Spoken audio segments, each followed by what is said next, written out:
here in Estero, Florida, just up the street where I live in Naples, and one of my viewers reached out to me and he's like, hey, do you want to ride some of my bikes? And this was the first one that I wanted to ride. This is the Screamer, the Kawasaki Ninja ZX-4RR.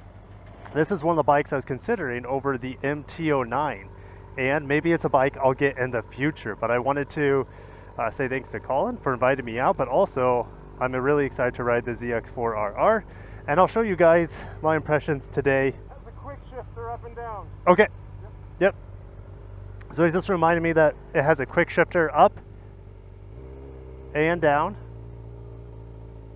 Getting used to the clutch right now. Ooh, the pegs are so much higher than the MT-09. That is a big change. Now, is that a big turnoff to me? I don't think so. There's the turn indicator. A lot of people complain about the lack of torque on this bike. I can already say that it has torque. Ooh, engine braking is very, very strong. Now, this bike has not been flashed. It is stock. And that's the thing. From the American market, this thing comes, you could say, handicapped. It is only about 55 horsepower. If you go to UK, this bike is about 77 to 80 horsepower, somewhere around there. And it puts about 75 to the wheel, which you can do that here in North America too with a flash. So this has a quick shifter, like he was saying, up and down. Is it as smooth as the MT-09's quick shifter? Well, first impressions, it's actually really, really similar. A lot of people say that this quick shifter is one of the best that they've tested. I've only tested 2 quick shifters. Ooh, okay, so I will say the quick shifter down, ooh, there's a pothole. Quick shifter down is smoother than the MT-09. But honestly, like, I'm gonna let Colin get some space on me. I know there's a red light, but yes, it doesn't have MT-09 torque, and therefore you're going to there's a turn indicator. You're going to need to be in the right gear more times than not.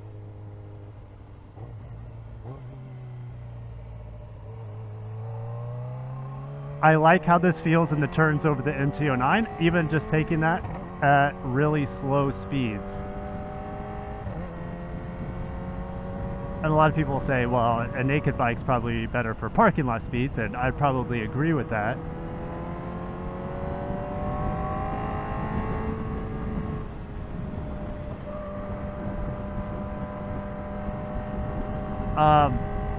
I sit a lot lower in this bike. I feel much lower to the ground compared to the MT-09. And a part of that is a riding angle where I'm hunched over a little bit more, and to me this is more comfortable than the MT-09. The MT-09, I'm like up here. Brakes are super smooth. And I can tell you what I like about better on this bike already is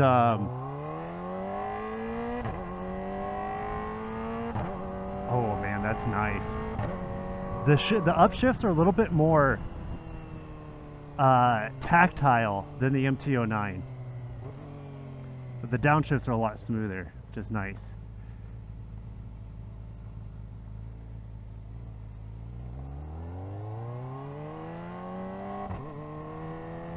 But I wanted to say that when you get on the brakes on the MT-09, even though the suspension on it has been upgraded for 2024, you feel like you're diving down, you're pitching down. Even when you come to a nice controlled stop, you feel the inertia of the bike fall forward because it's just a very upright bike. And so any change of direction, you're going to feel it forward or back. And so people kind of joke that it's a wheelie machine, and the MT-09 is definitely a wheelie machine. You just hit the throttle, and you're going to pull a nooner in second or third gear. This thing is, I would say, just a little bit smoother than the inline triple of the MT-09. This is a 4-cylinder. I haven't even got to the powertrain. I mentioned how much power it has, but this is the bike that I've been wanting for maybe a decade. And you'll be saying, Kirk, it hasn't been out a decade. Well, I was waiting for the return of a low displacement, high revving 4-cylinder motorcycle. Other markets have them in the, I think the Ninja 2.5, maybe the CB25. I don't remember exactly what they are because we don't get them in America. But they're 2.5 liter 4-cylinders. We don't get those, unfortunately. But this engine is actually, my understanding, the same engine. It's just been enlarged. Now that it's available in America, I told myself I was going to get this bike when it came out. Instead, I went with the MT-09 because on paper, the MT-09 has more goodies for the money. A lot more power, a lot more torque. This bike costs about 10 grand. So it's a terrible value proposition for how much power you're getting. But this bike's not about, it's not about power. It's about a low displacement, high revving 4-cylinder that will stretch the legs out here, but I do need to get gas. Luckily, since I took it off the side, the gas has the gas tank doesn't say I'm like deathly low. It's so much easier to start than the MT-09. MT-09, I still kill that bike almost every time I take it out. And the reason is just like the clutch is just so high strung. For some reason, you also need to rev it quite high just to get into first, and then the engine bogs down if you don't give it too much throttle. Even though it's a large displacement bike, this, I can just very gently roll onto the throttle, ease off the clutch, and it's buttery smooth with no hiccups. So the ZX-4RR is just so much easier to operate than the MT-09. So if you're a beginner and you're looking at either of those bikes, which they're very, very different bikes, but if you're a beginner, the MT-09 is not as friendly because, like I said, it's just so punishing in a lot of ways, but especially just to start off from a stop and get rolling into first. Okay, it took me, and I'm a well-experienced manual transmission enthusiast, and it still took me a long time to get used to the MT-09, and you can say I'm still not used to it starting off because I do kill it from time to time. But back to this motorcycle. Buttery smooth. Getting started out of the gates. Similar to, let's say, this SEL 500 from Honda that I have on loan still. I have noticed turning at low speeds that using the handlebars here, it's not nearly as responsive as the MT-09. Obviously, those bars are wider, higher. I might have a better lock-to-lock situation on the MT-09 for parking lot stuff, but once you're up to speed, this bike just feels a lot more comfortable to me, despite it being more of a sport bike where I'm leaned over more. Finding neutral was easy, first time's a charm. Sitting there at a stop, the bike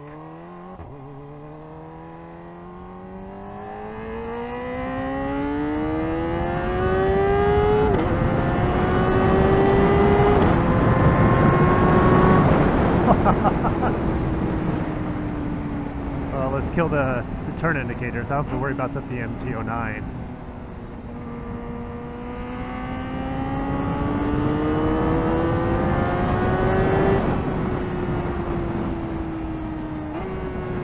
Oh my goodness gracious.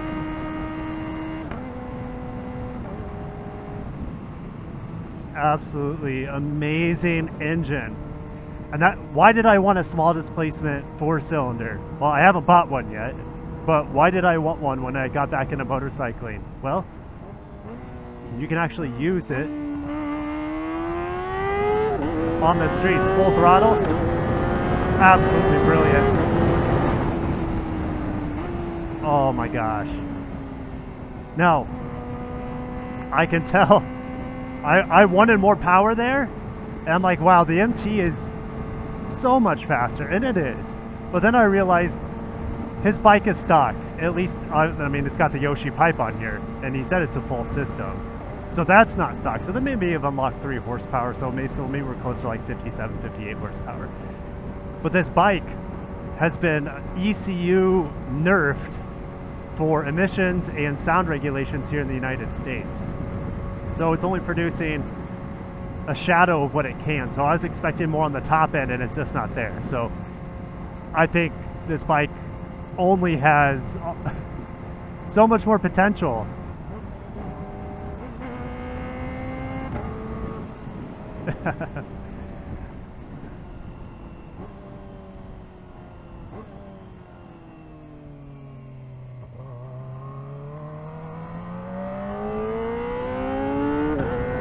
This bike's a lot faster than mine.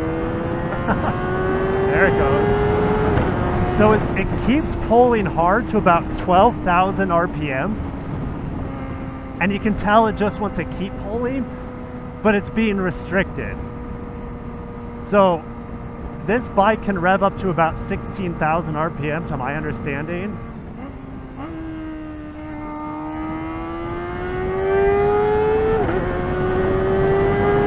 Oh shoot. I think we gotta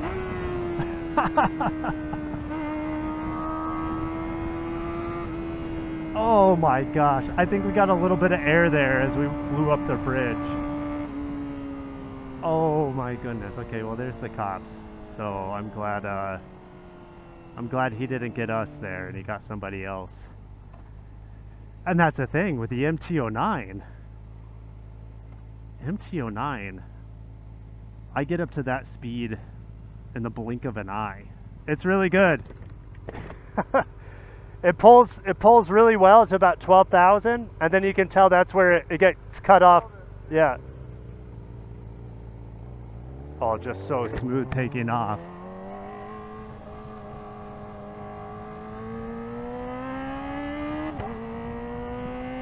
Oh, that sound. I'm maybe about half throttle right now. Okay, I gotta get used to that turn indicator. It's a totally different spot than the MT-09. All right, so what does it feel like? Well, when I was walking around with it, it feels easier to maneuver.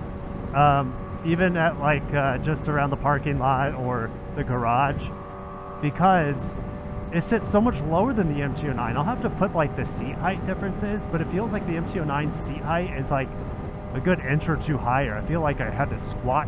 I squat when I flat leg this thing. I'm like in a quarter squat. The MT-09, I'm flat footed, but I'm almost standing straight up. So the weight on this feels so much lower than the MT-09, and I was worried. I'm like, you know, I hear this bike, you know, has a steel frame instead of aluminum frame. It's going to be heavy like the MT-09 is in the garage and stuff. No, it actually feels a lot lighter and easier to maneuver. It feels like a smaller bike than the MT, even though they're similarly weighted, if that makes sense. Oh, there's another bike up here. So smooth. You might be saying, Kirk, you know, the triple on the MT just has so much more character. I would agree to an extent, but I can't use the character on the MT all the time. The character on the MT is just like, it's a bucking bronco. This thing's more like it's not a cheetah. That'd be more like a leader bike or something. This is more like I don't know, a track dog or something, like a greyhound. Just really, really effortless and smooth.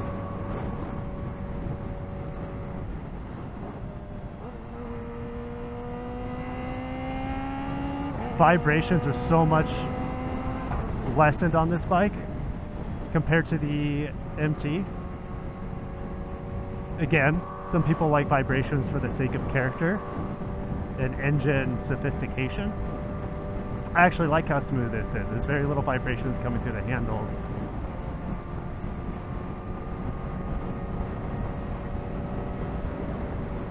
Okay, let's talk about rider comfort here. I am, believe it or not, I'm more comfortable on this than the MT-09. Now, this is not a true super sport where your hands are down here by the frame, okay? My hands are up higher. So it's kind of like it's a halfway lean forward instead of a full lean forward. compared to like a ZX-6R. And so for me, when I'm riding my MT, which my MT I'm like back here riding it, after riding it for a while, it gets uncomfortable. My back gets like just stiff. This feels a lot more natural. I feel like my arms, I know on a Super Sport you're not supposed to let your arms support you, but it just feels much more comfortable to me. And I can stick my butt back further if I want, all the way to the pillion seat. And it gives me a more aggressive stance too, which would be better for riding on the highways. But as it sits like here, it feels like, honestly, this seat's more comfortable than the MT-09. And I have the aftermarket Kelpie upholstery on there, which makes it more comfortable. But this seat's actually a lot more comfortable than the MT-09. The riding position, yes, like I said, my feet are up higher, but the rear sets aren't nearly as high as the ZX-6R. Okay, that's going to really force you forward a lot more. This is pretty in between, again, like the handles here. Oh, that sounds good. Sounds really, really good.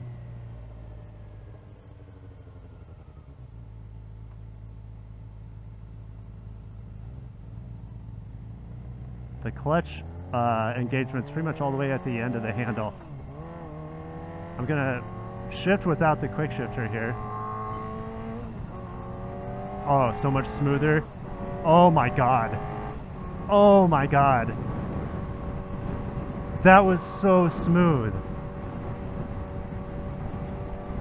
The shifts on a Honda SCL 500 and the Grom, they feel very similar. They're smooth, but since they're single and twin cylinder engines, they're kind of like, you know, the character of the engines is like a bit rumbly.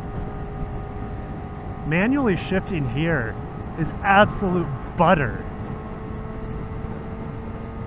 Like, let's call it like brie cheese sort of creaminess. I'll try manual downshift here in a little bit. I don't know how much throttle I need to blip. That takes time to get used to. Oh my god. Oh my god. Oh, this is so much more fun than the MT-09. People complain about the lack of torque, so let's go into fifth gear here, going about 52 miles an hour. Oh, there's nothing there. Absolutely nothing. Drop down a couple gears. Oh, that was just one gear. Drop down. Yeah. And that's why you have a quick shifter. That's why you have a quick shifter, to squeeze the orange. All right, to get a better grip on the engine so you can squeeze everything out of it. That quick shifter makes up for the lack of torque. Yes, I can manually downshift like that, which is absolutely butter, by the way. Oh my goodness gracious. This is my first time on a sporty bike. First time on anything that's considered a sport or super sport. And it just feels very user-friendly. Again, my experience on bikes is very limited. I would consider myself a novice on motorcycles compared to automobiles. But it is just so precise. Oh, there we go. I got the downshifts now. Oh, listen to it scream. Unreal. And like I said, it's comfortable. Comfortable for me. Again, for you it might be totally different. Yeah, let me know if you guys like the sound of this over the sound of the MT-09's triple. It's totally personal preference at that point. I actually prefer this. Am I just infatuated with this bike, and so I'm like saying it's better than the MT-09? That's a high possibility. It just feels more natural to me than the MT-09. It doesn't feel punishing. It doesn't fight you in any way. Oh, those downshifts, all manual.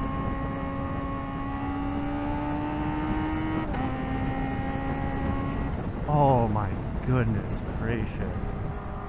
It's absolutely, and I know my lines right now are not, I'm so busy in my head trying to think about and deciphering this bike that I'm not riding properly behind Colin here. So I apologize to Colin if you're watching this, that I'm not staggering the lanes behind you, but I'm keeping my distance, so that's important too.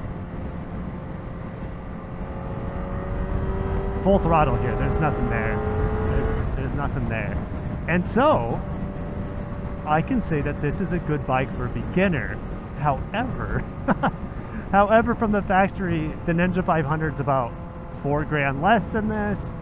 It's going to be, you know, if you drop it, you're not going to, you know, have a heart attack. Well, you probably will, but the heart attack won't hurt as much as if you were to, we're going to do a U-turn here.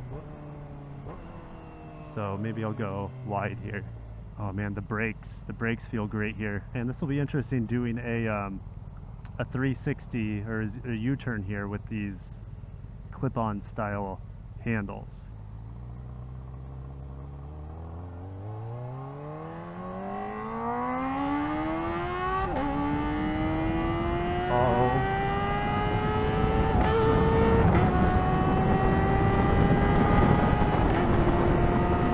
My goodness gracious.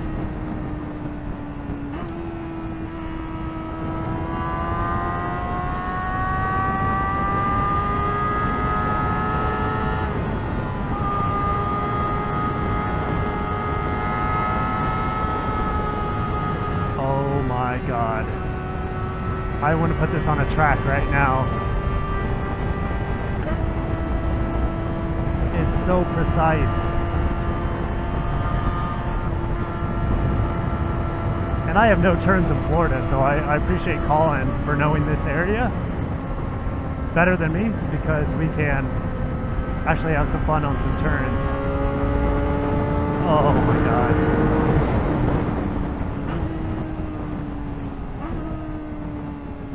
Oh my goodness.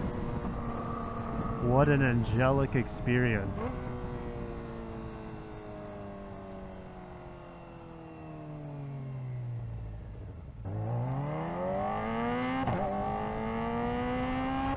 Oh man, that's the thing.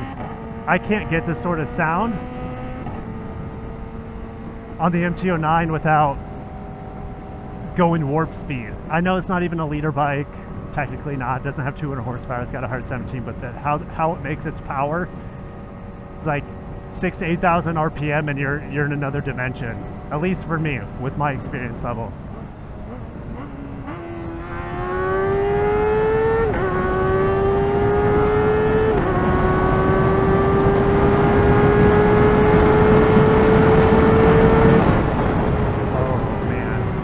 I want that extra 20 horsepower so bad.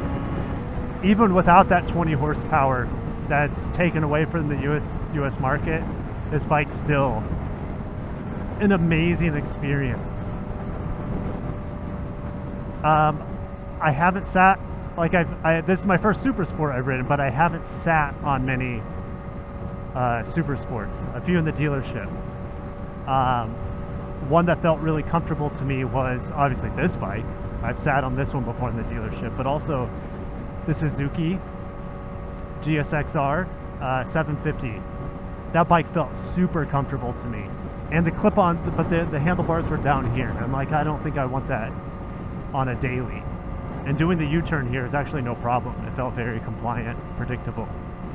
I might run out of gas here, but that's okay.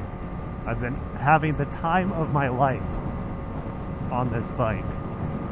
I understand why people love 4 cylinders. I've always wanted to experience one. I've sat on one before on the pillion when I was 12 years old, when my brother-in-law had a YZF-R6, and I almost flew off the back of that bike.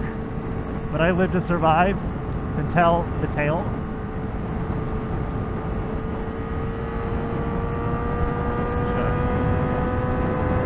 Oh my gosh, this feels so good in the turns. Compared to the MT. The MT suspension, I know I can customize the MT suspension.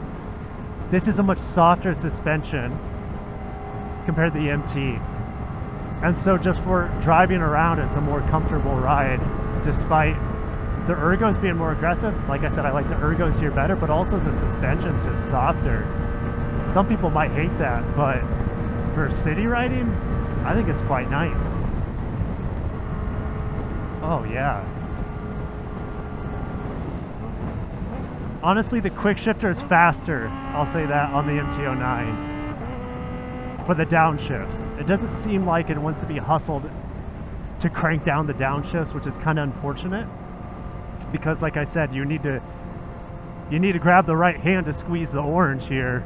You got to be in the right gear to wring out this engine. But it sounds like I'm doing 150 and I'm doing 70. Not even 70. Unreal.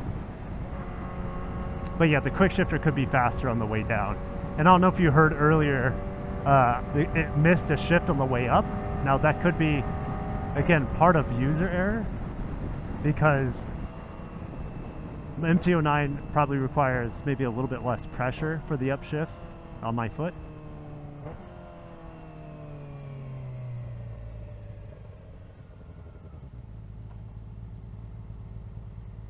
Oh yeah. Huh? Sure. All right, well, let's put it into neutral.